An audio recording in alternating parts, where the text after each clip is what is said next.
चाहिए, हमें किसके लिए क्या करना चाहिए, वो शिक्षित बनिए, वो ज्ञान अर्जन कीजिए। क्यों कहा?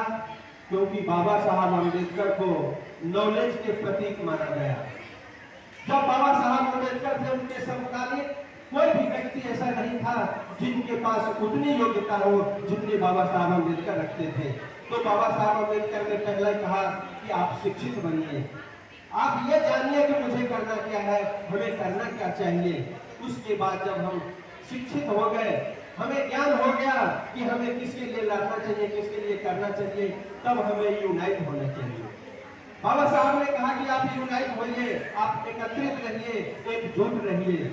और जब हम एकजुट हो जाएंगे तो जो अधिकार हमें नहीं मिला या जो अधिकार हमें चाहिए उसके लिए हम संघर्ष करेंगे। तो बाबा साहब अम्बेडकर ने कहा कि शिक्षित बनिए, एकजुट बनिए और संघर्ष करिए। अगर इन तीन बातों को भी अगर हम लेके चलते हैं तो सच्ची सच्ची जयंती होगी और बाबा साहब का सच्ची सच्ची श्रद्धांजलि होगी। दोस्तों, बातों को मैं लंबा नहीं कर सकता क्योंकि मेरे पास उतने शब्द नहीं है।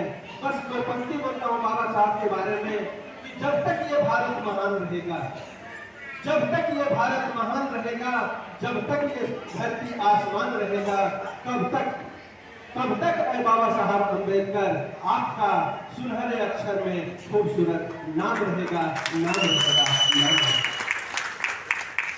दोस्तों, चलते चलते इस जयंती उत्सव मंडल के लिए मैं दो शब्द कहना चाहता हूँ। दो पंक्ति है मेरे पास। कहते हैं कि जयंती उत्सव मंडल जैसे बाबा साहब के हम सभी अनुयायी हैं।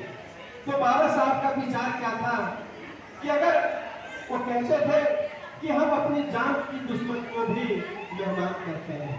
कभी डरे नहीं बाबा साहब।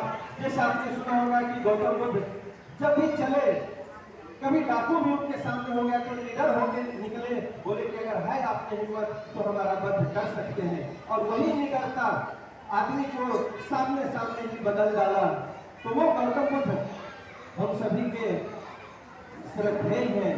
तो हम कहते हैं कि बाबा साहब की दो बातें, बाबा साहब कहते हैं हम अपनी जान की दुश्मन को भी मेहमान कहते हैं, और अगर आ जाए मेहमान तो उसे भगवान कहते हैं। आपको देख के ऐसा लगता है, आपको देख के ऐसा लगता है ऐ जयंती वालों, आपको देख के ऐसा लगता है ऐ जयंती वालों, मोहब्बत के इसी सरजमी को हिंदुस्तान कहते हैं।